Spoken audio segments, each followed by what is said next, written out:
E aí, pessoal, tudo beleza? Vamos falar hoje de um exercício de balanço de massa. Na verdade, envolve mistura de combustíveis, mas nada mais é do que balanço de massa. Vamos ver? Bom, nesse exercício ele é bem interessante porque ele envolve uma mistura que acontece nas distribuidoras de combustíveis. Quando se faz, por exemplo, uma mistura de etanol com gasolina, pode ter proporções diferenciadas entre os dois combustíveis. É uma brincadeira simples, mas tem toda uma engenhosidade nos cálculos aí. Vamos lá! Bom, então eu tenho um distribuidor de combustíveis que fornece 4 combustíveis líquidos, cada um com diferente razão de etanol para a gasolina. 5% da demanda da produção dessa empresa é por E100, ou seja, 100% etanol, etanol puro. 15% da produção é para o etanol 85, ou seja, 85% de etanol e os outros 15% restantes de gasolina.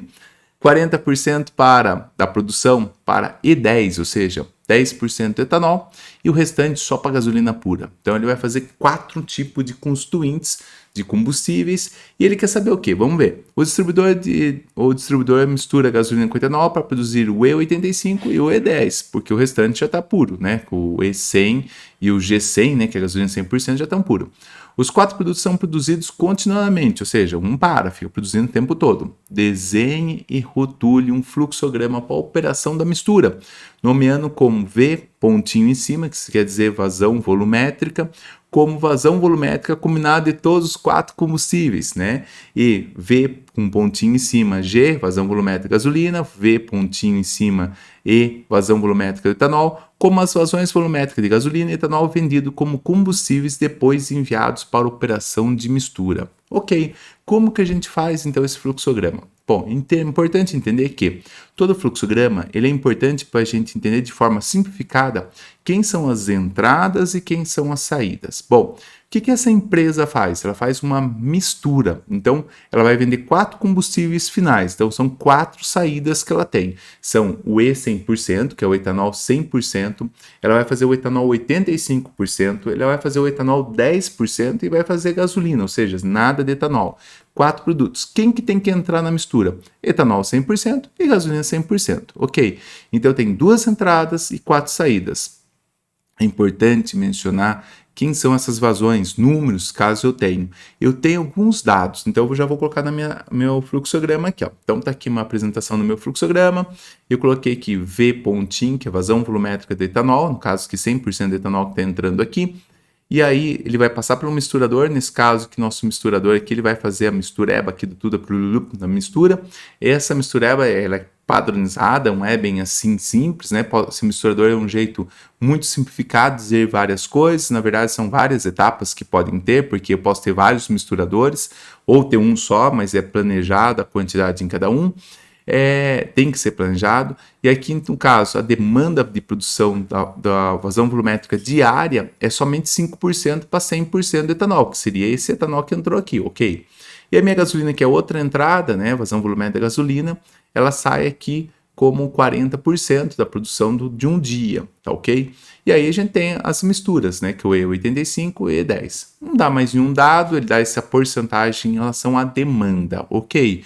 Então, esse é o nosso fluxograma de entrada, nos responde a questão A, que exatamente ela quer saber o quê? Desenhe e rotule um fluxograma, falando quem são as entradas e quem são as saídas, ok?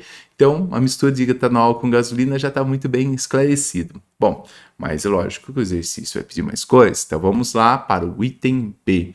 Assumindo a aditividade volumétrica quando se mistura etanol e gasolina, o que é aditividade volumétrica? Quer dizer que se eu adicionar o volume do etanol com o volume da gasolina, por exemplo, 100 ml de gasolina com 100 ml de etanol, tem 200 ml de mistura. Mas não é assim? Não, na prática não é. Por quê? A densidade entre ambos são diferentes. E se a densidade entre ambos são diferentes, então aí a gente tem um detalhezinho. Quer dizer que se eu misturar os dois, necessariamente um vai dar 200 ml, 100 de um e 100 de outro. Então a gente teria que ver o valor real dessa mistura, que já existe catalogado em tabelas, ou você tem que fazer um experimento para achar elas, tá? Em geral a gente vai pegar numa tabela. Mas quando ele está falando que é sumir aditividade, quer dizer que se a gente somar 100 ml de etanol com 100 ml de gasolina, vai dar 200 ml. E tem um princípio por trás disso, daqui a pouco a gente vai usar. Determine as vazões volumétricas de todas as correntes quando uma entrega de 100 litros por dia de E10 é especificado, ou seja, imagina só, daquelas 4 que a gente colocou aqui, ele vai falar assim, ó, esse cara é tal valor. Se ele falar esse cara é tal valor, você acha que eu acho os demais? Vamos ver? Assim, acho. Como que eu acho? Bom, se eu especificar que o meu E10 vale 100 mil litros dia e ele vale 40% do meu processo, então 40% da produção já vale 100 mil litros dia. Então, aqui onde eu tenho mais 40%, também vale 100 mil litros dias. Eu não falei, mas deixa eu falar. No texto, ele falava que eu tinha 5% desse cara, 15 desse e 40 desse. E o resto era gasolina. Então, é só somar, né? 15 mais 5 dá 20, mais o 40 aqui dá 60. Então, o resto, que era gasolina, é 40%. Então, a quantidade da gasolina vai ser igual ao do E10, porque ambos são 40%. E aí, como que eu faço para achar os demais? Aí é simples, você pode fazer duas formas aqui. Uma das formas é você colocar assim, que 40%, né, corresponde a 100 mil litros, ok? E aí você pode colocar, por exemplo, 5% e achar o valor correspondente, ou você pode colocar 100%, achar total e depois ir achando cada um fracionado. Tanto faz como você quiser fazer. Mas vamos supor que você queria achar o de 5%. Então, 5% equivale a quanto? X. Eu já calculei aqui, deu 12.500 litros. Então, uma vez que eu especifiquei um deles, eu sei de todos os demais. Então, 12.500 litros. Da mesma forma, se eu pensar 15% é 5 vezes mais, desculpa, 3 vezes mais esse número, né? 15 para 5 é 3 vezes mais, vai me dar 17.500 litros. Se eu somar tudo isso aqui, o somatório dele, ó, 100 com 100 dá 200, mais 12,5 com 37,5 dá 250 mil litros. Então, tá aqui a vazão total diária. Opa! Isso é fácil, né? Se você montar certinho, interpretar o exercício, montar o fluxograma certo, com certeza a resposta fica mais fácil de ir para o caminho certo. Mas se você errar na montagem desse fluxograma, a sua resposta dá para um caminho que não é tão certo. Bom, ele pergunta qual é a vazão volumétrica do etanol. Vamos entender então quanto que entra, né? Porque assim, uma vez que eu conheço tudo isso aqui, eu não sei ainda quanto que é esse cara, nem sei quanto que é esse cara. Eu preciso saber quanto que a minha empresa compra de etanol para fazer essas misturas. Então a gente vai fazer o balanço do etanol, ou seja, vai determinar toda a vazão volumétrica do etanol. Para isso eu tenho que começar a pensar assim. O balanço do etanol é o VE. Quem que é esse VE? É essa mistura aqui, ó, que é o 100% etanol, ou seja, todo o etanol que entrou no meu sistema. Então eu tenho 12.500 litros de VE100, ou seja, então isso aqui é o total que vai ser produzido de etanol, e 100% de etanol, ok. 85% do etanol aqui está como 37.500 litros, que é esse E85. Então vamos pegar lá o E85, que é esse valor aqui de 37.500 litros, é 15% da demanda, né, que eu produzo, é esse valor aqui, 37.500, e tem 85% de etanol. Então eu coloquei aqui, ó, 85% de E85. Ok, então isso aqui está multiplicando. E aqui eu tenho 10%, né? O E10 corresponde a 10% da produção do E10. Então, vou colocar todos os valores aqui. Então, eu tenho 12.500, que seria o E100. O E85 ele vale 37.500, eu tenho 85% desse valor, né? 0,85, me dá esse valor aqui. E aqui o E10, né? O E10 eu produzo 100 mil litros, tem 10% dele, eu tenho 10 mil litros. Então, somando tudo, a quantidade de etanol que entra no meu sistema é 54.375 litros dia. Bom, legal. Então, se eu já sei que é 54 mil, né? 54.375 litros por dia que entra aqui de etanol, então se eu para produzir 250 mil litros, não tem mágica, o restante vai ser 194 mil, 190 e pouco mil, vai ser de gasolina, sim, claro. Então a vazão volumétrica da gasolina simplesmente é pegar a vazão total do meu sistema de saída, menos a vazão volumétrica, eu acho, da gasolina. Sim, posso fazer desse jeito. 250 mil menos 54 mil, eu tenho 195 mil litros. Eu poderia também ter feito um balanço detalhado da gasolina. Então, em vez como eu fiz aqui do etanol, eu poderia também ter feito da gasolina. Então, eu pegar aqui no o E100 é 0% de etanol, o E10 é 90% de gasolina, então eu ia fazer 90% vezes esse valor. Aqui é E85, então é 15% esse valor é gasolina, e aqui é 100% gasolina. E aí somar todos os valores, que vai dar na mesma. Então, se eu quiser fazer esse processo, vou também achar os mesmos valores. Ok, então isso responde então o item B, que ele pergunta o que no item B? Assumindo aditividade, todas as correntes, né? Todas as correntes são todas entradas e todas saídas. Então, beleza, o item B está respondido. E vamos para o último item, que é o item C. Caminhões-tanque devem transportar combustível de operação de mistura até postos de serviço na região.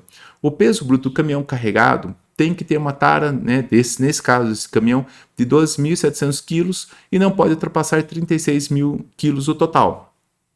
O que a gente tem que entender é que as balanças elas têm valores específicos para peso por eixo. Então, eles pesam os eixos do caminhão e tem que ter um peso mais ou menos alinhado à quantidade. Tem vários modelos de caminhão, vários tipos de carretas que transportam. Então, quem é na empresa tem que ficar esperto a isso para saber quanto vai carregar de combustível ou não. Assumindo que a densidade relativa da gasolina é 0,73, estime o volume máximo de cada combustível que pode ser carregado em um caminhão. Bom, então eu quero saber quanto de combustível pode ser carregado em cada caminhão. Eu tenho que fazer a seguinte conta. Então a carga que eu vou transportar, no máximo é 36.000 quilos. Eu tenho 12.700, que é chamado tara do caminhão, que é o peso do caminhão, quando ele vai na balança lá para fazer aquela pesagem.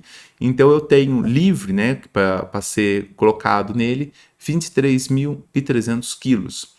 Tá, mas isso é quilos, a gente trabalha com combustível é líquido, então nessa empresa que coloca líquido de combustível aqui sim, então a gente tem que saber qual quantidade de líquido vai colocar e a gente vai usar a densidade para isso. Então vamos entender o seguinte, a densidade do gasolina ele informou, mas do etanol não, e eu preciso descobrir. O exercício não foi claro o suficiente para falar assim, qual é a temperatura que foi feita a medida. Então eu fui numa tabela, não coloquei aqui a tabela, com uma necessidade, só jogar na internet, no Google, tabela, densidade da gasolina, densidade do etanol. No caso, quando eu joguei a densidade da gasolina, se eu não estou enganado, esse valor é de 20 graus Celsius, então do etanol peguei também de 20 graus Celsius, mas, novamente, eu posso fazer essa medição ou não, tá? Desse jeito, tá? É importante que o exercício especificasse qual a temperatura. Eu coloquei em torno de 20, que é mais ou menos o que o caminhão vai transportar. Bom, vamos lá. Massa do combustível nada mais é do que a massa do etanol mais a massa da gasolina. Então, pensando assim, esse aqui, massa com pontinho, seria o fluxo, né? A vazão mássica de todo o meu combustível. Então, olha só, de etanol, a gente pensando no sistema total, tá? Pensando no sistema total. Eu tenho 54.375 quilos vezes densidade, que é esse valor aqui, porque volume vezes a densidade, eu tenho a massa. E eu tenho aqui da gasolina a 195 mil litros vezes a densidade da gasolina, eu tenho então também a massa de gasolina. Então, logo, a massa de combustível que eu tenho é 185 mil quilos, né? E aí, dividido por 250 mil litros, eu achei a densidade média. O que é essa densidade média? Se eu misturasse toda a gasolina que entrou no meu sistema, lá no misturador, com todo o álcool que entrou no meu misturador, e agitasse eles tão bem misturadinhos, a densidade média é 0,74. Ou seja, é uma média da relação entre gasolina e o etanol, que é o que a gente espera. Só que na prática a gente não vai vender esse combustível misturado, aí, esse misturadão. A gente vai vender combustíveis saindo etanol puro, gasolina pura, E10 e E85. Então a gente vai ter que fazer um cálculo para cada um deles. Então vamos lá para medir isso aí. No E100, o E100 é bem simples. Então eu vou pegar a densidade do etanol, que é o 0,789, né, que é a densidade do etanol, que eu vou ter que colocar aqui esse valor como densidade, eu tenho que saber a massa e o volume. Como eu quero saber o meu volume, eu vou trocar, simplesmente eu vou fazer a troca. Eu vou colocar o V para cá e a densidade para cá. Então, o volume máximo, porque eu estou chamando de máximo que eu tenho, a minha massa, vamos supor que posso carregar máxima no caminhão, é 23.300 litros, quilos, desculpa. Eu tenho, então, a densidade 0,78, então, um máximo que eu posso colocar de volume no caminhão seria 29.531 litros. Então, se eu carregasse o caminhão inteirinho de etanol, eu poderia colocar esse volume máximo aí no caminhão. Ok. Vamos para a próxima aqui. A próxima aqui eu tenho que o G100. Então, o G100 eu tenho que a densidade da gasolina 0,73. Então, eu tenho aqui a massa, eu vou dividir pelo volume, para densidade, eu tenho 31.917. Aqui tem um V máximo que eu coloquei, mas esquece isso aqui, não tem nada a ver isso aqui, tá? Agora que eu percebi que eu coloquei isso aqui, não tinha nada a ver. Isso aqui eu estava fazendo para uma outra coisa, acabou ficando, com o famoso Ctrl+C, Ctrl+V. Bom, vamos lá. Então eu tenho 31.917 litros. Mas por que eu posso carregar mais volume de gasolina em relação ao etanol? Por conta da densidade. As densidades são diferentes. A densidade do etanol é um pouquinho maior. Então eu coloco ele um pouquinho maior, um pouco menos de volume, vai ter a mesma massa, exatamente por conta disso. Bom, legal. Então eu calculei o E100 e o G100. E agora para mistura. Bom, lembra daquela conversa da aditividade? Então, eu pude pensar assim, se eu somar 100 ml de gasolina com 100 ml de etanol e pensar que é 100%, 200 ml ali, eu poderia pensar assim, se eu fizesse uma curva, como eu fiz aqui um gráfico, eu tiver aqui porcentagem de etanol. Quando eu tiver 0% de etanol, quer dizer que eu tenho 100% de gasolina. Sim, claro, se eu tenho uma mistura de gasolina e etanol, então eu tenho 100% de gasolina. Quando tiver 100% de gasolina, eu tenho somente a densidade da gasolina, que é o 0,73. Então está aqui o 0,73, 100% de gasolina. Ok. Quando eu tiver 100% de etanol, quer dizer que eu tenho 0% de gasolina. Então eu fiz um diagrama que é onde eu falo gasolina e etanol. Então 100% de gasolina, 0% de etanol, densidade 0,73. 100%, 0% de gasolina, 100% de 100% de etanol. No caso, densidade aqui, o 0,789, que está aqui, quase 7,9 de etanol. Ok. Com só esses dois pontos eu fiz uma reta, tá? Forçar um pouquinho a amizade para tudo isso aí, mas porque a gente sabe que a densidade varia em função da temperatura, da composição e tudo mais, mas nesse caso, como ele permitiu isso, a gente vai fazer exatamente essa conta. Aqui é muito simples para achar onde acho que começa o ponto, né? Se a gente pensar em uma equação linear, f função de x é igual, no caso nosso, ax mais b. Quem que é o B? O B seria o coeficiente linear, é onde começa o nosso valor, então aqui é o 0,73, que corresponde à densidade, então no caso da gasolina. A variação aqui, para achar esse valor aqui, 0,0006, a variação é a variação, esse item aqui, né, o A aqui para a gente acha assim, a variação de Y pela variação de X. Quem que é a variação de Y? A variação da densidade da minha mistura, então pegar 0,73 com 0,789 e em relação ao x que está variando, que é de 0 a 100. Então eu posso fazer esse valor, se eu calcular aqui dá isso aqui, e o x aqui em questão seria a porcentagem do etanol. Então aqui seria a porcentagem do etanol. Então em outras maneiras eu posso falar que SF de x é densidade, a minha fórmula é essa. Densidade é igual o A aqui seria a densidade da mistura, a variação da densidade da mistura, não sei se vai ficar bom aqui que eu estou escrevendo, dividido pela variação da porcentagem, no caso 100%, vezes a porcentagem de etanol, é isso que essa equação diz, mais a densidade da gasolina. Densidade da gasolina. Porque eu fiz desse jeito, eu podia ter feito o contrário, podia ter colocado a densidade do etanol, né, um valor mais alto, pegar a densidade da gasolina, ficar mais baixo, colocar feito o gráfico em porcentagem de gasolina, e aí o gráfico é um pouquinho diferente, mas a intenção é a mesma. Ok, por que eu fiz esse gráfico? Porque, por exemplo, eu quero saber qual a densidade do E10. Então, se eu quiser saber a densidade do E10, é 10% de etanol, vem aqui na minha linha, se tem aditividade, eu sei então a densidade aqui do E10. Se eu quiser saber o E85, entre 80 e 90, está aqui, então eu sei que o valor que eu tenho. Ah, é por conta disso que você fez o gráfico, é. Ah, maravilha. Então vamos lá, vou apagar isso aqui. Isso aqui não vai precisar usar. Então vamos lá. A densidade então que eu tenho para o E85 é 0,78, não o 0,789, né, quase 779. Faço o mesmo valor, acho o volume máximo que eu posso transportar de E85. E aí, da mesma forma, eu vou pensar para o E10, que tem muito mais gasolina e muito menos etanol. A densidade aqui, no caso, já varia mais, está mais próximo da densidade da gasolina. E eu achei que o valor aqui, acho que esse valor é mais por conta daquilo que eu calculei, mas vamos tirar daqui. Achei então o meu volume final aqui no caso do E10. Bom, esse exercício ele é interessante porque ele envolve essa mistura de densidade, acaba sendo interessante a gente fazer essa reflexão. E é um exercício bem simples, né? Montar diagrama, montar o fluxograma, no caso, rotular ele, saber quem são as entradas, quem são as saídas, não tem uma conta muito mais difícil a não ser do cálculo da densidade. Bom, espero ter ajudado você, bons estudos, e se gostou do vídeo, não esqueça de curtir esse vídeo e indicar para seus amigos que estão estudando Química. Abraços e até mais, tchau, tchau!